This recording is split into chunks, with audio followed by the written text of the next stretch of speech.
I wasn't supposed to be home yet. That was the whole point. At 6:17 p.m., I sat in my car and watched the porch light glow in the early dusk. I checked the time twice, like it might change if I stared hard enough. Normally, I came home after 8. She knew that. Our life was built around my predictable absence. My boss had let us out early without warning. He said it like it was nothing, like a gift you forget by the time you reach the parking lot. I took it, smiled, and drove home thinking about dinner, a shower, and a quiet night. I texted her on the way, heading home early, everything okay? No reply. That didn't scare me, not at first. She was never glued to her phone, or at least that was the version of her I carried around in my head. I parked and sat for a moment longer than usual. I felt a thin pressure behind my ribs, like my body was asking for one more second before everything changed. I shut off the engine, grabbed my bag, and walked to the door. Inside, the air felt different. The house was quiet, not peaceful quiet, empty quiet. My footsteps sounded too sharp on the hardwood. I set my keys in the bowl by the entryway and glanced toward the kitchen. No music, no clinking dishes, no familiar rhythm of her moving around. Then I saw her shoes by the door. I stopped. She wasn't supposed to be home yet either. The sight should have been comforting, proof that she was there. Instead, it made my stomach tighten. I tried to talk myself down. Maybe she got off early too. Maybe she felt sick. Maybe she came home to grab something and would be back out. I called her name, softly at first. No answer. I called again, louder. Nothing. I took a few steps forward, set my bag down, and told myself to breathe. I told myself not to build a disaster out of a small detail. I told myself I was tired, and tired minds invent problems. Then I heard something upstairs. It was faint at first, like a distant television. I froze and listened. A voice, not hers, a man's voice. My chest tightened instantly. My hands went cold. My mind scrambled for normal explanations. A repair guy, a delivery, a neighbor, anything. I listened again, hoping the sound would disappear. It didn't. There was laughter, soft, relaxed, familiar. It didn't sound rushed. It didn't sound like someone who thought they might get caught. It sounded like someone who belonged there. I stood in the hallway for a long moment. Part of me wanted to turn around, walk back outside, and pretend I had never heard it. Another part of me had already crossed some invisible line. Once you feel the truth approaching, you can't unfeel it. I started up the stairs. I moved slowly, placing each foot carefully, trying to silence the creaks I'd known for years. Halfway up, my heart was pounding so hard I thought it would give me away. I held my breath and listened again. The sound came from the bedroom. The door was closed. That door was never closed. Seeing it shut felt like a statement, like someone had decided there would be a boundary, and I was on the wrong side of it. I stood there staring at the handle, letting my thoughts race in every direction. I told myself I didn't have to open it. I could go back down, step outside, and wait until the house looked normal again. I could choose ignorance for a few more minutes. But my hand reached out anyway. My fingers wrapped around the knob. It was warm. That tiny detail hit me hard. Warm meant recent. Warm meant someone had touched it moments ago. I paused for 1 second. Then I opened the door. I didn't shout. I didn't gasp. I didn't even inhale. I just stood there. She was sitting on the edge of the bed, one hand gripping the sheet like she needed something steady. He stood in front of her, too close, leaning in as if the space between them didn't exist. The exact details don't matter. The point was the intimacy, the comfort, the fact that neither of them looked surprised until I entered. For a moment, time hesitated. Then she turned her head.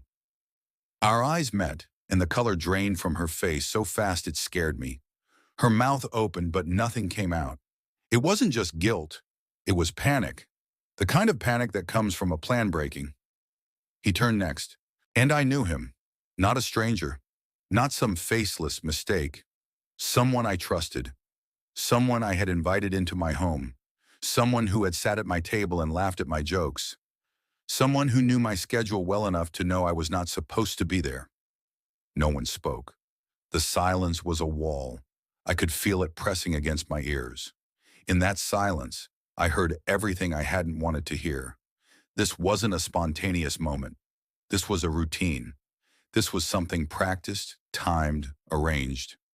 I looked at her again, waiting for a word, an apology, an explanation. I got nothing, just that frozen, pleading stare, as if she could beg without speaking. I realized in a strange calm that I didn't know what to do with my hands. I didn't know where to put my eyes. I didn't know who I was in that room. So I turned around. I walked out. I went down the stairs with my fingers gripping the railing so hard my knuckles hurt.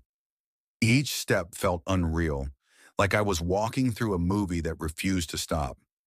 I reached the bottom, crossed the hallway, and stepped outside into the cool air. My car door was still unlocked. I slid into the driver's seat and shut the door, and only then did I breathe. My phone buzzed almost immediately. Her name. I stared at it until the screen dimmed.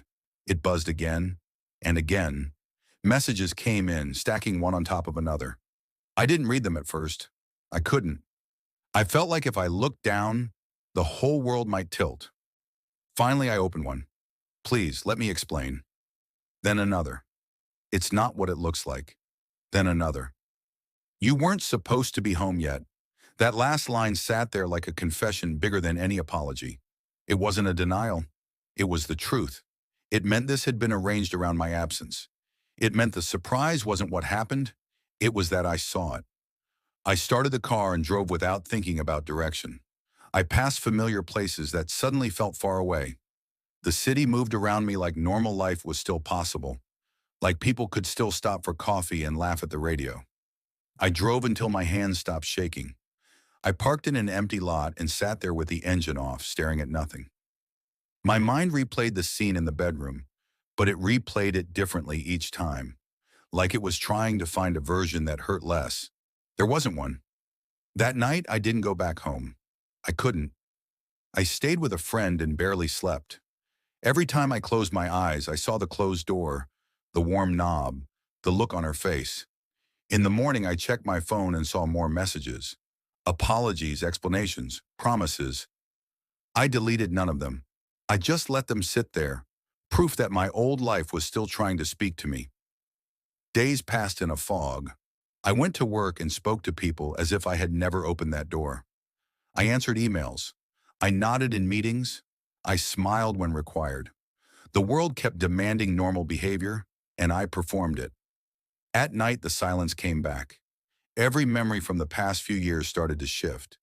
It was like someone had taken my life and held it up to a different light. Dinners when she seemed distant. Nights she went to bed early. Sudden errands. Unexplained mood changes. The way she sometimes watched the clock. And him. I remembered him showing up at gatherings, clapping me on the shoulder like we were brothers. I remembered the way he knew small details about our life. I had called it attention. I had called it friendship. Now it felt like surveillance. I wanted answers, but I also feared them. Because answers would confirm how long this had been happening, how many moments I thought were real were actually staged around a lie. On the third day, I finally texted her. "We need to talk, not on the phone." She replied immediately. "Please, I'm so sorry. We met in a quiet place in daylight. Somewhere public, somewhere neither of us owned." She looked like she hadn't slept. Her eyes were red, her face pale.